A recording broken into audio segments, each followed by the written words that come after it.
Welcome to Be Customer Led, where we'll explore how leading experts in customer and employee experience are navigating organizations through their own journey to be customer led and the actions and behaviors employees and businesses exhibit to get there. And now, your host, Bill Stakos.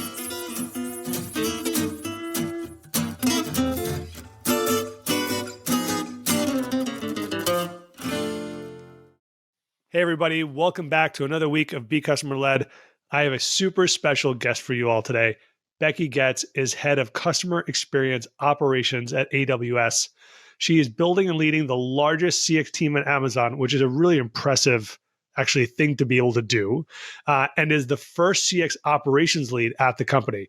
So Becky has a really amazing background, not only heading up design ops, head of design ops at Capital One, but also has a long career also at Ogilvy. So like a really interesting background.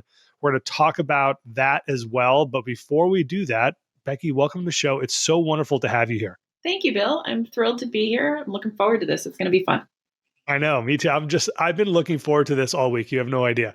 All right. I ask every one of our guests on the show just to talk a little bit about your background and what you think were some of the differentiating factors that helped you achieve the role that you're in today. And even just thinking about that history, that richness that we just talked about at the top of the show in the intro, how has maybe that kind of driven some perspective in the work that you're doing today? Yeah, I have to say that the journey has not been planned. It was a journey of chance and zigs and zags.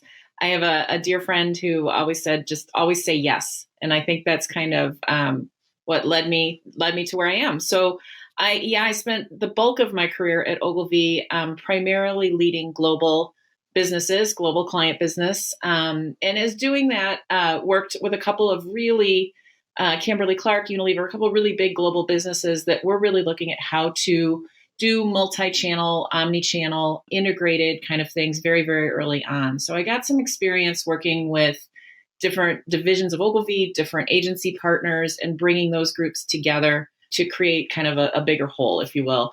So I had a little bit of experience there. I ended up towards the end of my career running operations at Ogilvy and made that switch because the CEO asked me to. And to which I said, what is operations? Why? What? Yeah. It wasn't a thing in agencies a few years ago. It's become much more common now. But what I loved about that move was it allowed me to take all of the things that I had learned to do for clients and all of the different building of teams and thinking about kind of who your customer is and all of those things and apply it to Ogilvy.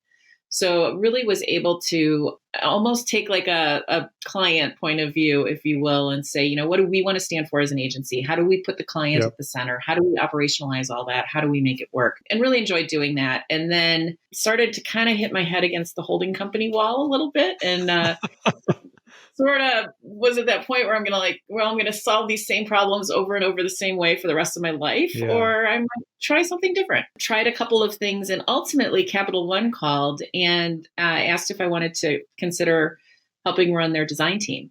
And I have to say, I thought they meant graphic design at the time. Like I did not know much about design, UX, any of that. Yeah. Knew a little bit about all of it. So I said yes, and I did it, and I made this big leap from agency side to client side. From Ogilvy's a great big advertising agency, but Capital One's a Fortune 100, to a bank. Never thought I'd work at a bank ever. So I did it, and I loved it. I found that what I was able to learn about design and how it approaches customers and humans was really, really interesting to me, challenging to me, and all of those things. And then I ended up at Amazon doing very much the same thing I was doing at Capital One, but at a bigger scale. Wow. So going from the side of creating just creative and award-winning creative, by the way, right, at Ogilvy that you were driving, to a completely new, operations even, which you're right. A lot of agencies now have operations, and it's everybody does, but like, how was it like creating a completely new thing at Ogilvy? I mean, because it was still pretty nascent, right? Even then. I got to create it. Yeah, it was completely nascent. It was fun. I mean, I love creating. I love building, Yeah. and I think that's kind of led me to where I am. I've also always been a creativity advocate. So being able to advocate for the importance of creativity and the importance of those people within an agency environment was really, really important to me. And I really enjoyed doing that. I liked it. It's problem solving. It's, again, thinking about how to support the business. Those are all the things that I really liked about it. It's interesting. I was just asked fairly recently about the difference between working with creatives and nurturing creatives in a brand or an agency environment and design creatives. I thought it was such an interesting thing to think about because they're very different types of people, very different types of people. Yeah. But that's the, again, that's the fun part, is kind of figuring out what makes them feel inspired and what makes them provide their best work, and what are the right guardrails without putting too many guardrails, and how to nurture that. So it was an interesting journey creatively to be able to kind of build those teams and support those teams and look for ways for those teams to be better at what they do, better. I'm sure just learning about yourself as a leader, but also growth as yourself as a leader along the way too. So jumping from that creative piece now on the client side, not Capital One, now at AWS, you're having direct impact on the client experience. What does CX mean to you? Right? Like, how do you approach it in your role today from a design ops perspective? That's the $1 million question, right? What does CX mean? What do people think it means? Because I don't think that it's so diffuse right now in terms of the understanding of what that is and the role that it plays. For me, it's what a business does that people experience. So, I mean, it's not tech, it's not brand alone, it's not internal, it's not external, it's every single one of those touch points. And it covers the entire business, which is why I think there's an interesting intersection with operations too, because as you become a leader in a business and in an organization, you have to kind of look at it holistically. If you're looking at customer experience, I think it can't be a department or a piece of the puzzle. Yeah. It is the puzzle. For me, it's just all of those little myriads of opportunities that a business has to touch its customers. Yeah, Joe Pine, and he's going to kill me for probably botching what he said, but I recently read a quote of his. He said, "Customer experience is what the customer feels inside based on interactions that they see or have outside of themselves." I love that quote. And I was like, that is so simple, right? Like, it's the emotional piece that you feel as a customer, right? That whatever that product or service or whatever that is, that interaction, how that makes you feel. And that is the experience at the end of the day. I just thought that was so simple and so real. I mean, very close to how you're thinking about it as well. It's what a brand does, not what it says. So that looks at it kind of from a brand perspective. Yeah. It is really what you're doing out there externally and internally, rather than kind of what you say you're going to do or what you say you stand for. Yeah. And I love the power of social media, right? Like now, like customers are telling you what your brand is doing, right? Like before, brand was about telling you what the brand is and what they stand for. Now customers are saying, no, the brand is what I'm telling you it is, actually, because I'm feeling it every day. Are you looking or thinking about the employee experience similarly in your role, or are you focused solely on customers? So how do you think about employee experience? Is it similar? Yeah, I think it's exactly the same. I don't think you can parse the two. In a perfect world, and most organizations are not perfect yet, but in a perfect world, I think that the internal employee experience should reflect all of the same things that you're trying to reflect externally with customer experience. So it starts with what is your mission and your vision for your business. And then you bring in your brand and what is the brand essence and what is it that you know about your consumers. All of that is applicable to internal. And honestly, I heard a quote and I won't remember it right now, but you can't project something externally if you're not living it internally. And so I think that that's not exactly right, but it's the essence of it. Because if you can't treat your own employees with the kind of vision and meaning for your company that you're trying to project externally, you're not going to get very far, because you're just not going to be able to find the right people. You're not going to be able to keep the right people. And you're not going to be able to grow the right people. And I think all those things are really important. 100% agree. And this is a question that's not necessarily geared towards the work that you're doing today with AWS, but like, what do you find most rewarding or even most challenging from a design ops perspective? I'll give you the first answer that comes to mind. The most challenging thing, you use the words design ops perspective. And the most challenging thing I find in the last two roles that I've had is that there is an expectation that design ops it's a newly growing kind of function. It's a thing, right? It's being defined and there are Sure. design ops leaders. That is sort of a piece of what I love to do. So often when I come into design organizations as an operations leader, the expectation is I'm going to be a design ops leader and I'm going to really put process in place, right? Lots of process, making sure that we're not thinking about how we're doing the work, that the work is getting done and it's the best work we can do. All of those fantastic things that come out of design ops. I'm much more of an organizational operations person. So for me, that's a piece of it. Yes, absolutely. But I've had to do a lot of educating and a lot of influencing throughout the design organizations, but also the companies to say, hey, it's not just about the operations of our projects or programs.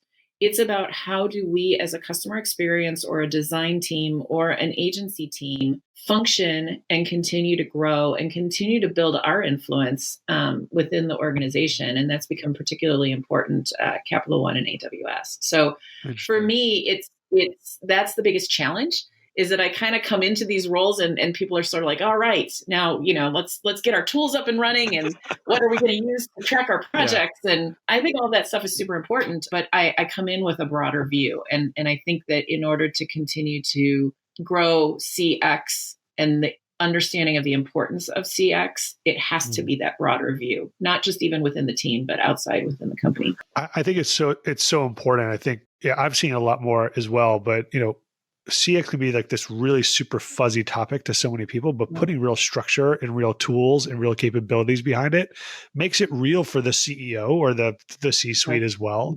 Such a critical component. I think a lot of companies jump into I'm going to go do VOC research and then I'm going to go survey and I'm going to get my CSAT score and that's customer experience. I'm like, gosh, there's like a million things to do between now and then, even before you think about even just doing customer research, let alone metrics and everything else. And we talked a little bit about the employee experience side, but like CX teams more and more are playing a role in just broader culture change in organizations. What is your perspective there, and what that role can or should be? And certainly they could use the same tools that they do for on the customer side, whether it's design thinking, lean, whatever you want, whatever you're using. But what do you think that role could be? Big or small, and where might teams start to think about that, even if they're not doing it today? I think it's an important role. It's big for sure. I think a couple things. I think that there's an opportunity to educate companies and influence companies so they understand what CX can be.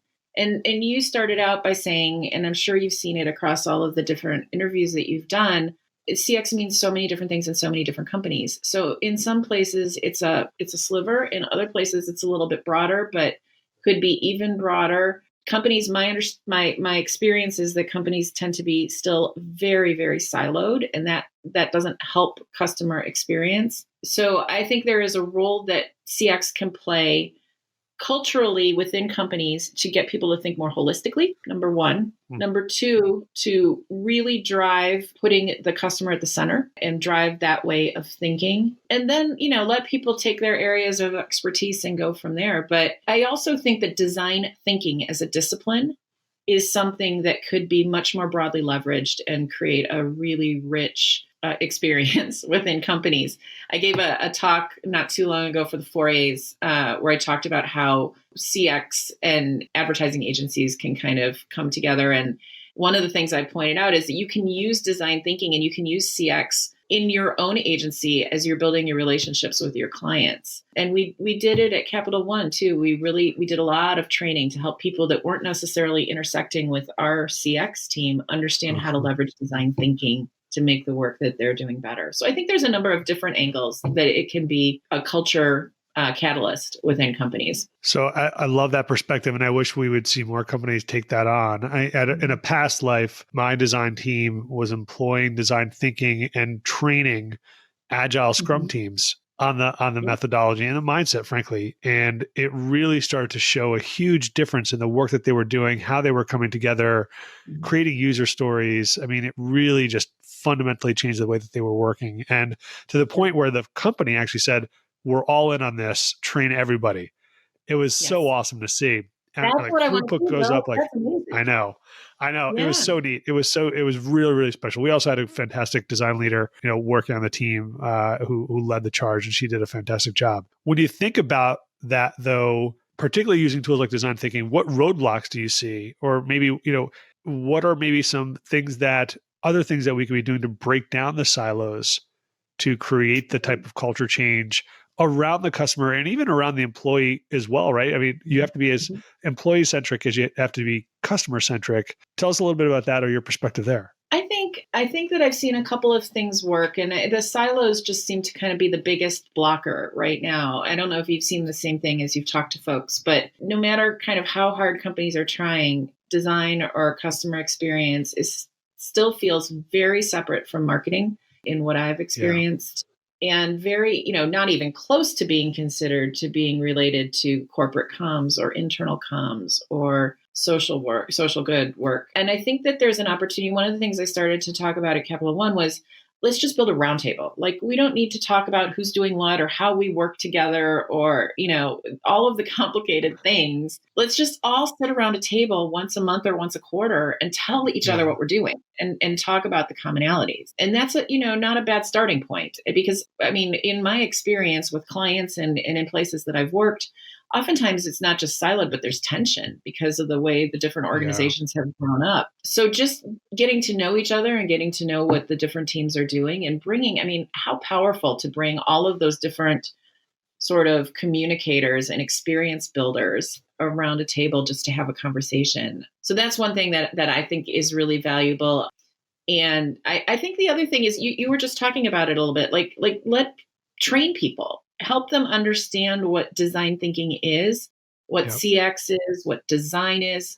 I've been lucky and I've had C-suite leadership that really invested in CX and design and believed in it. And that's fantastic. That's, a huge, huge starting point for a win. But the folks that are then funding the roles or intersecting with the roles don't always really understand what it is that they're buying. So I Yeah. think, like any discipline, designers tend to speak their own language, and so sometimes they're not understanding that people don't understand them. And that happens with any group, right? But Yeah. it's not helping when people don't really understand the discipline yet. So I think that doing some training around design thinking, where it's not incumbent upon the folks that you're training that they invest or that they partner with these teams, but it's actually presented as a tool to help their work get better, I found also really, really compelling. Oh, yeah, absolutely. I wish that more companies would actually apply design thinking towards solving big problems that a lot of companies are facing right now, like return to work, or even what does the future of work look like for our organization, and not just for employees, but for our workforce, right? And what does that mean for the families of 100%. the people that work here at this Yeah. company, right? Whether they're Yeah. an IC or, whether they're, full-time employee as an example too. Really quickly though, Yeah. it's really interesting that you said that, because right before I left Capital One, right after the pandemic, so the pandemic had been around for about 4 months, we did just that. And we did a design thinking within my team. We did a design thinking exercise around what does return to work look like. And Cool. we shared it with the workspace solution team, and they were blown away because nobody had ever really thought to go through all of the different journey points that folks were going to go through. And we really uncovered some big things when we did that. And just then we're able to hand it over to the workplace solutions team, which was handling all the office space and everything else, and say, here, use this. So that's another way to kind of grow influence and learning. But that was a really interesting exercise to do, really fascinating. I'm sure. A lot of times what I see in the market, just the people I'm talking to, naturally, just because I'm networking in the market or on the show, et cetera, a lot of what I hear sometimes, Becky, is folks in HR saying, to your point before, you said EX and CX are the same, almost same thing, right? Two sides of the same coin. Mm-hmm.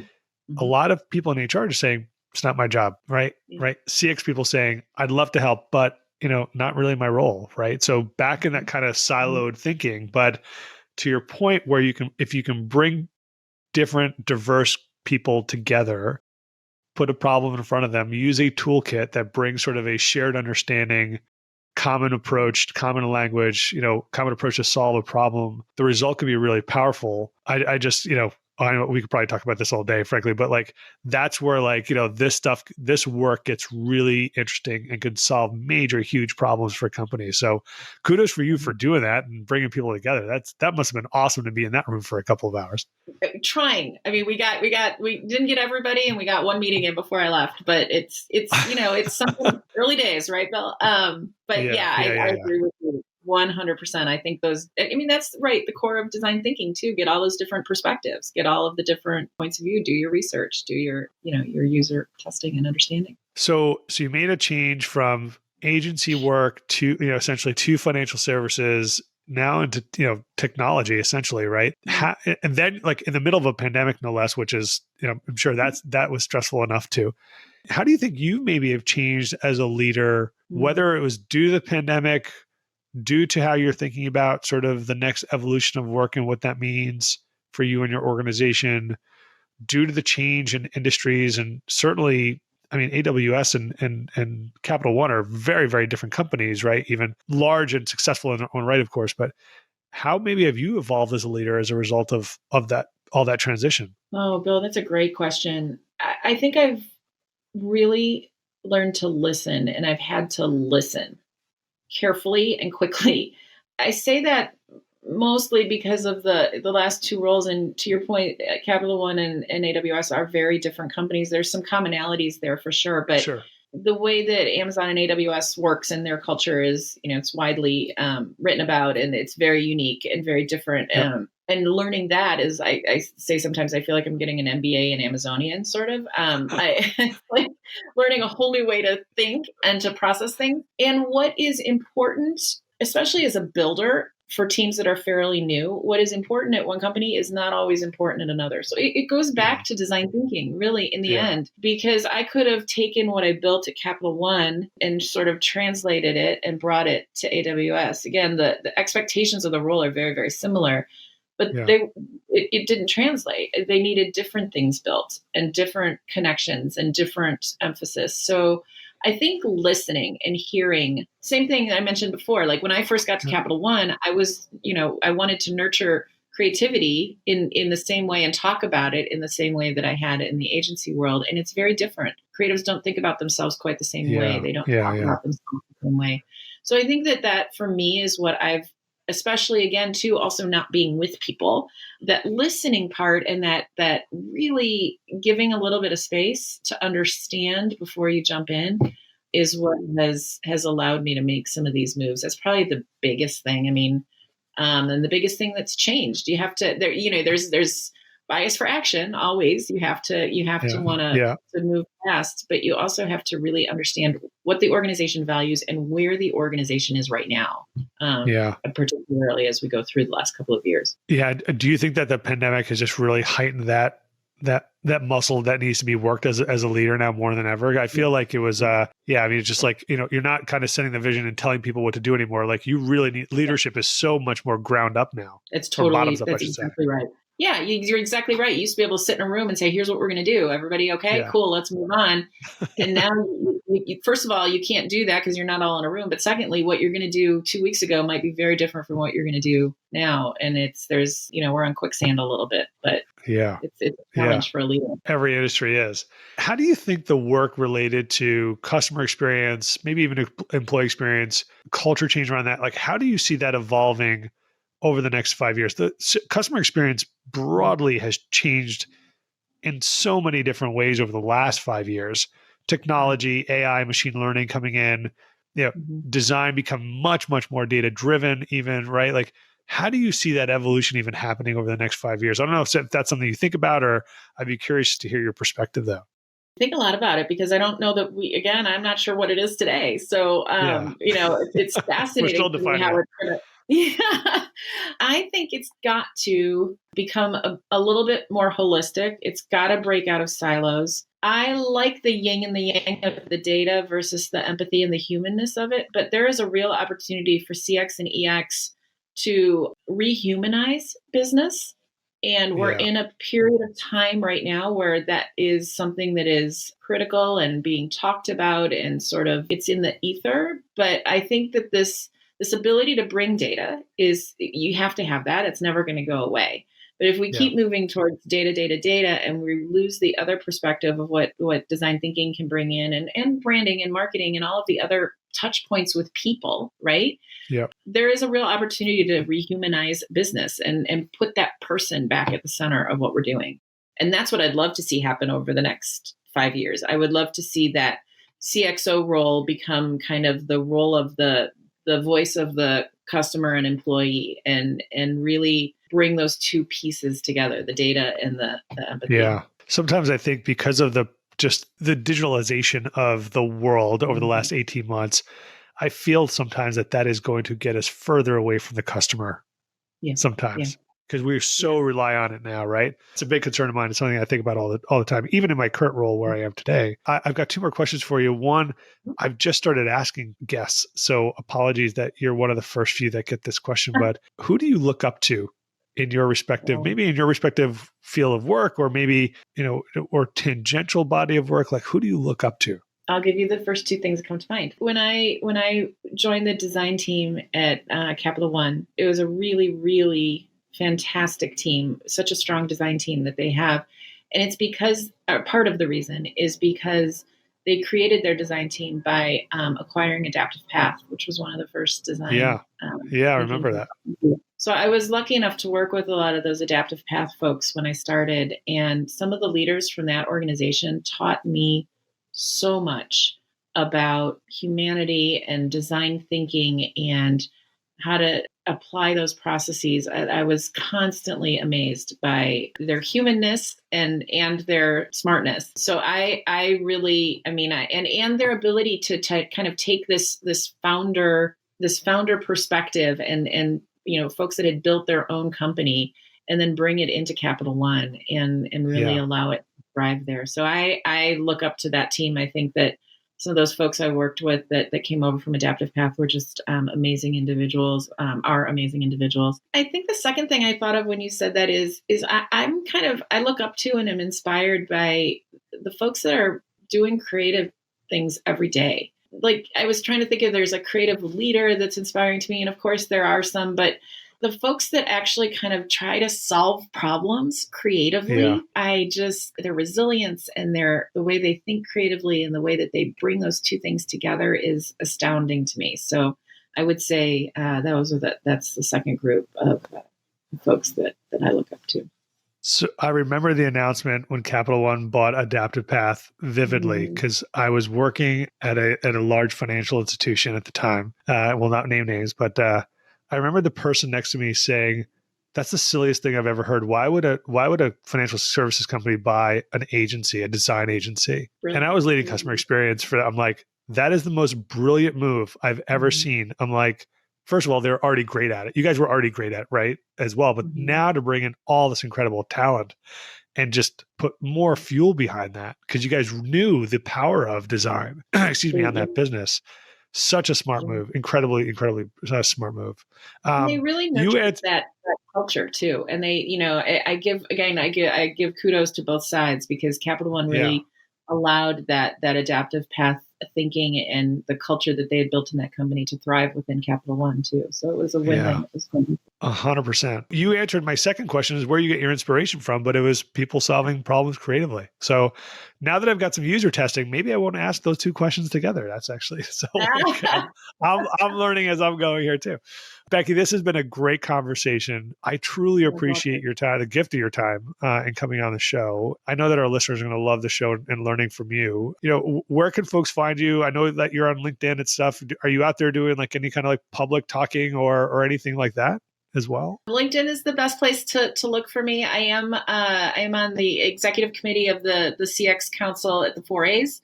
And there is a CX forum coming up via the 4As. If anybody wants to look for that, that's coming up in December. It should be really interesting. But yeah, I'm around LinkedIn on the latest podcast from you, Bill. So there thanks you go. for having me. Appreciate it. It's been an absolute pleasure. It's been an absolute pleasure. All right, everybody. Another great guest. Another great week. We're out. Talk to you soon, Thanks everyone. for listening to Be Customer Led with Bill Stakos. We are grateful to our audience for the gift of their time. Be sure to visit us at becustomerled.com for more episodes. Leave us feedback on how we're doing or tell us what you want to hear more about. Until next time, we're out.